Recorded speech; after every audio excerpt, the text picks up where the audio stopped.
Hello and welcome, Janet Beckers here. I've got a teaching episode for you today for Romance Your Tribe Radio. And what is more fitting for a podcast program called Romance Your Tribe, where we're going to be talking about something that I discovered just last week on a wedding anniversary, our mystery weekend. It was my husband's turn this year to organise our mystery weekend for our 32nd wedding anniversary. That's a lot of mystery weekends we've done. So it was romance there. And it was a tribe because my husband always seems to organise really quite quirky events for when it's his turn to organise it. We alternate each year. And so we discovered a subculture, a tribe of Trainspotters. And what I'm going to share with you here is lessons that I learnt from spending half a day with Trainspotters, severely obsessed Trainspotters, and the lessons on that on tribe and how you can apply that to your business. So we'll have a little bit of fun with this one. So let me share the story with you on, first of all, I'll share with you, what was the mystery weekend. Then I'll share with you what I learnt about them, about this particular subgroup, this incredibly passionate tribe. Then I'll talk about what makes a tribe in your business and the lessons that you can apply. So let's approach it in those 3 steps. If you know me, you'll know I like to have a system we're going to follow.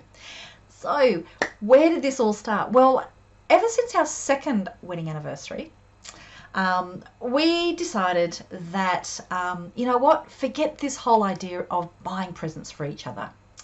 Or forget this whole idea of Janet buying Douglas presents and then him going, no, it's a capitalist ripoff, and then us having an argument. So what we did instead was every single year we alternate taking the other person away on a mystery weekend.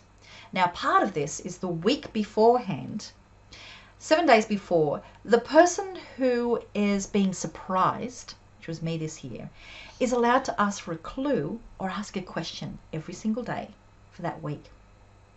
The person who is organising the mystery tour has to answer. They have to give a clue or they have to give an answer. And here is the clincher. The person giving the clues is allowed to lie, which means that I have turned up to outback pubs wearing, packing stilettos and really, really nice dresses. And I've also turned up to a beach holiday carrying beanies and walking boots. So I have learnt to hedge my bets and pack a lot of stuff. So this year, one of the clues though was I could only pack a very, very small bag. That was a tough gig. And there were also some other really weird clues that led me leading to something, there was parallel before the time of electricity. There was shake, rattle, roll. There was the small bag, and there was some other ones that actually went to other parts of the weekend. So there's a lot. We have a lot of fun leading up to it. As it turns out, I said he does quirky things. We turned up at a train station down in Sydney, and coming into the train station was a historic steam train. Now, the people who were on that train station waiting for the steam train to come in were so excited. The energy was palpable. People were really, really excited. Then when we went to get onto the train, all these other people going, "Oh, you are so lucky." I'm thinking, oh. When we got onto the train, that's when I realised that we had just immersed ourselves in a subculture, a tribe that I had heard of but had never experienced. So this train is very much like if you're a Hogwarts, a Harry Potter tragic like I am, then this was the Hogwarts Express, and complete with our compartment that was really, really old, just like the Hogwarts Express, and including a conductor or a passenger assistant, as we had learnt the term was, who fair income was dressed completely as if, like out of one of, the Harry Potter movies, and even had an English accent. I don't even know if it was true, but he was really only about 20, absolutely enthusiastically enjoying the role of directing everybody. Now, let me talk. So this for me was a really fantastic experience. So for the few hours of the train trip till we got up into the mountains, is we just went, wow, we're different to everybody else here. We don't know the language. We don't know. We don't have much knowledge at all on this. We've never done this before. We're not carrying the same equipment as other people who have obviously done this before. Like, we are the outsiders here. But there is this whole, like 90% of that train was serious train spotters. And they knew their stuff, and their excitement and enthusiasm was absolutely contagious. So that's when I realized there is a tribe here, a really, really strong tribe, and we're not part of it. So let's just totally immerse ourselves and just really get to know all these people and have as much fun as we can, which included, of course, going to the buffet car and trying to get as many lollies as possible, because that's what they do on Harry Potter. But there's, there weren't any Burt's Hall flavoured beans or chocolate frogs jumping, but we did get lots and lots of big snakes and lollies and eat those and talk to as many people and wave to as many people as we can. So just immersed ourselves for a few hours. It was actually quite a lot of fun. Now, let's talk about what made this a tribe, and what made, I'm going to analyze that in terms of what makes a tribe for business. So let's have a look at that. In order to have a tribe anywhere, you need to have, number one, something that is a shared idea, a shared passion, something that people focus on. Now, for these people, it was trains, but not just any trains. Historic steam trains. Now, that was the thing that brought everybody together. But that is not enough. Now, for you, what is it that people are getting drawn to? So for me, for my business, it's very much about, how do I take my business and market it online? But it's more than that.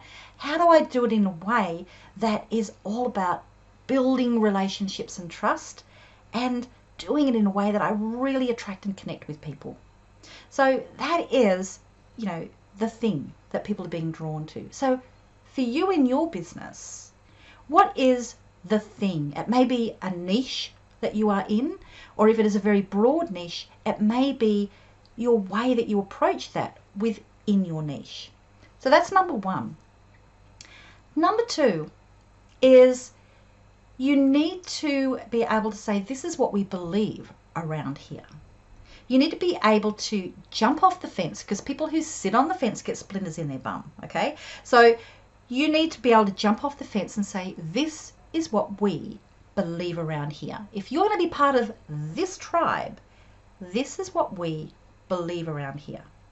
Now, for the tribe of train spotters, the thing that they believe around there, that really the engineering, the romance, the history of steam trains and that whole era of travel is so much more interesting, so much more valuable, and so much, worth immersing yourself in than just ordinary travel.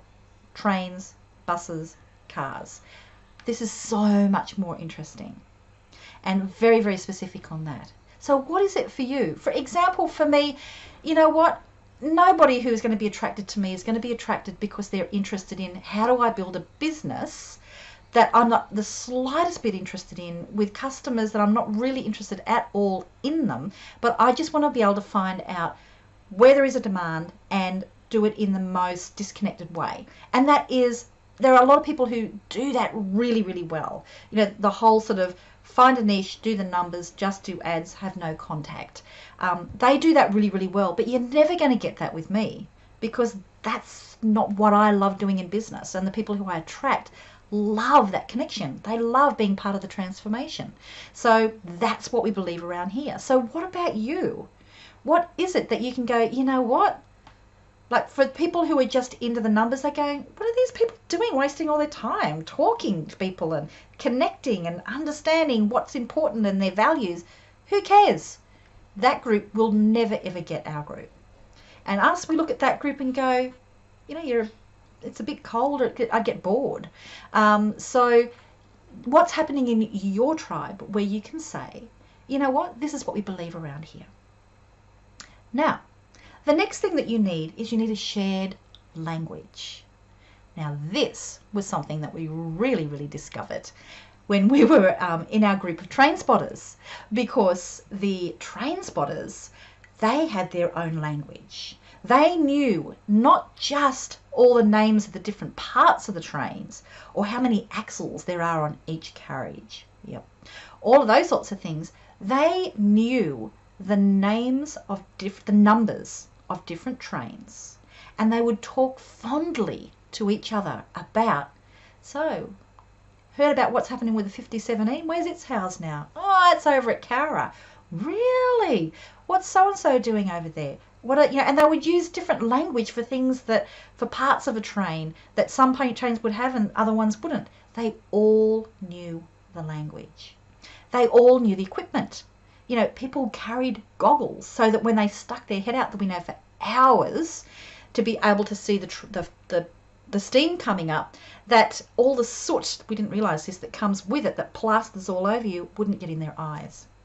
And they carried wipes so they could wipe it all off before they got off the train. So there was a whole sort of equipment, a whole language that people knew. So on the train, there were people going up, I haven't seen you for ages, since the last carriage we were on, and they were talking immediately. They had a common language to talk about.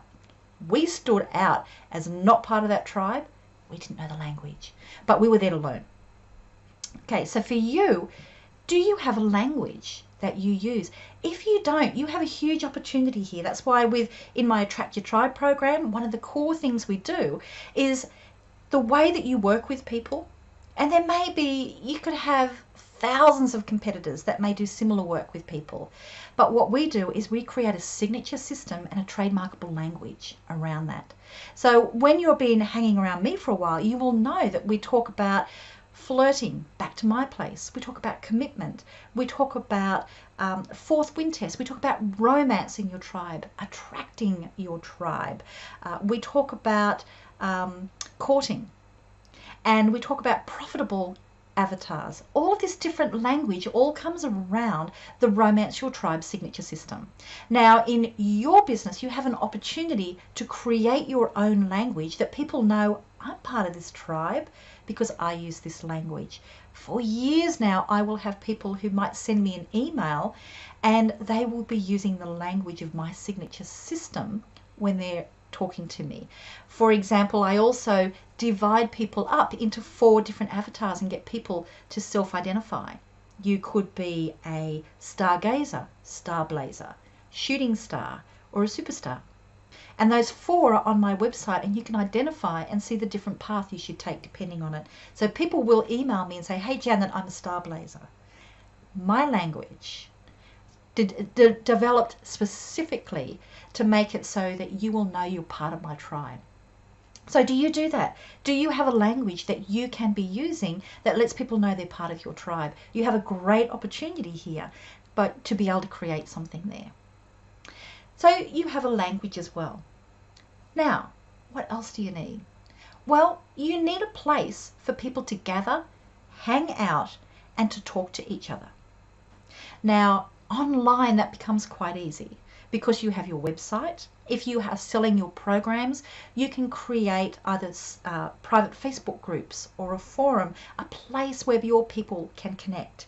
You can be doing that through live events. You can be doing that, as an example, with my Rising Stars and my Attract Your Tribe Accelerator clients.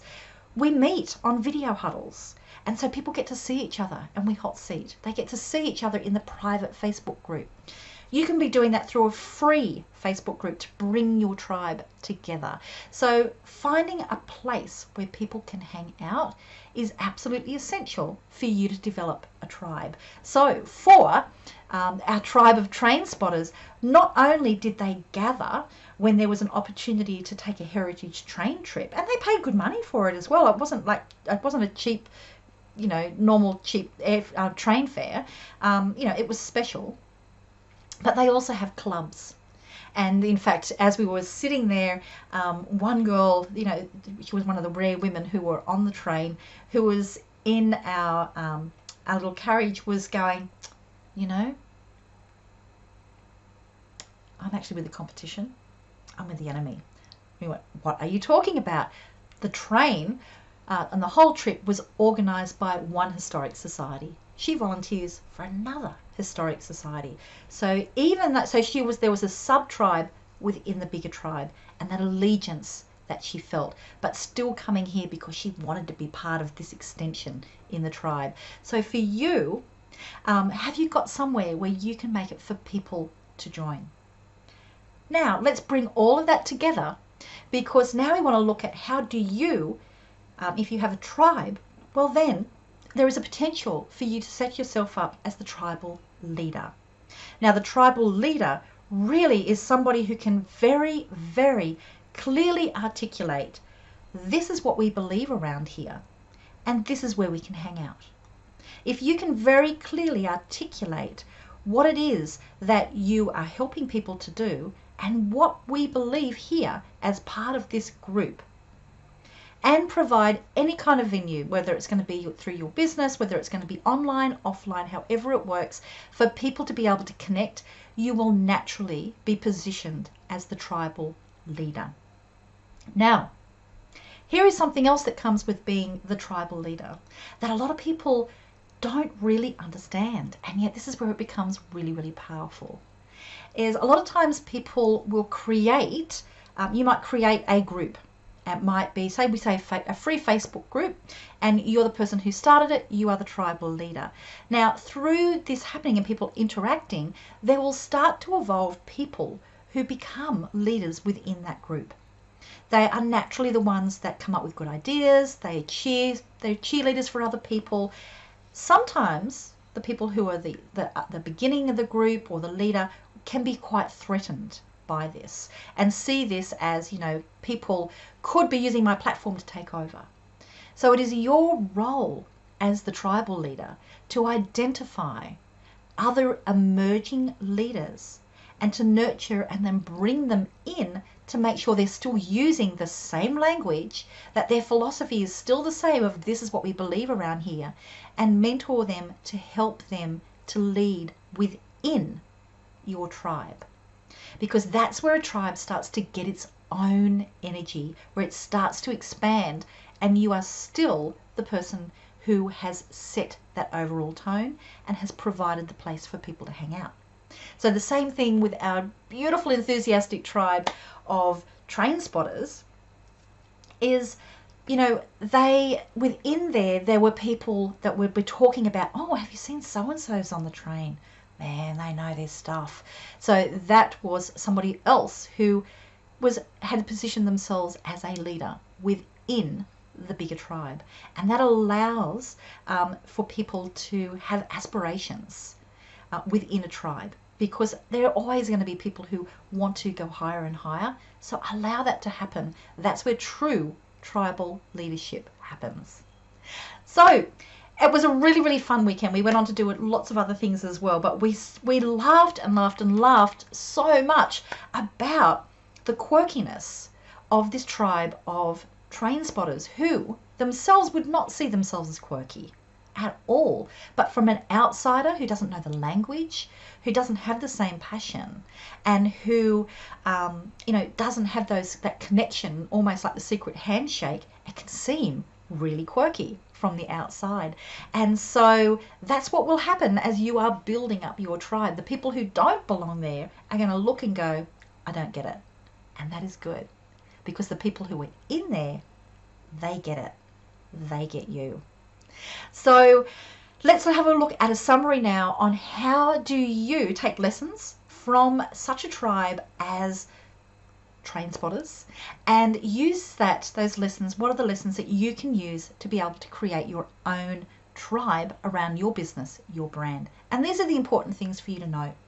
You need to be able to say, this is what we're interested in. This is the topic we're interested in. You then need to be able to say, this is what we believe around here. This is our approach to that particular topic. This is what we believe around here. You need to be able to go, you know what? we've got our own language. We've kind of got, you're on the inner because you know the language that is used around here. So do you have a language? You have an opportunity to create your own language through signature systems and trademarkable branding. So you have that. Now, the other thing you need to do is to be able to say, this is where we hang out. So this is where you can connect with everybody else. And then you also need to be able to say, you know what? There is an opportunity for other people to lead here. And let me help you. And we're going to stay here within this tribe. And we're going to make it bigger and bigger and a much closer knit community. So I think I covered all of those ones there. A place for us to hang out. Did I say that? So if you can do that as the tribal leader, if you can provide, this is what we believe, this is our language, and this is where we hang out, and create an opportunity for people to gather, you've just positioned yourself as a tribal leader in your niche. And that's where it is a fantastic platform for you to be able to start attracting great people to you and your business. So I'd love to hear from you. Number one, are you a train spotter? Like, are you part of this culture? Honestly, it was all generations, mostly men, but there were still women there, and people who, looked like they had completely different kinds of professions and lives outside of that passion for historic trains. So a really, really broad cross-section. It wasn't the demographic necessarily that was the defining. So are you a train spotter? I'd love to hear from you. Like, was that something where you would stay excited for the whole trip? Your tribe, are you building a tribe around your business? Can you identify as having a tribe around your business? Do you have a signature system and language?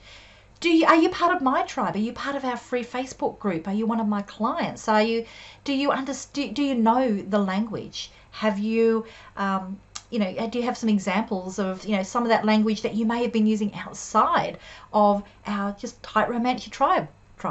So I'd love to hear from you. So please leave comments down below. Share this with your friends if you'd like to. I'd really appreciate that. And yeah. Go forth, come over into our Facebook group, and we can talk about this week's topic over there. Okay, bye.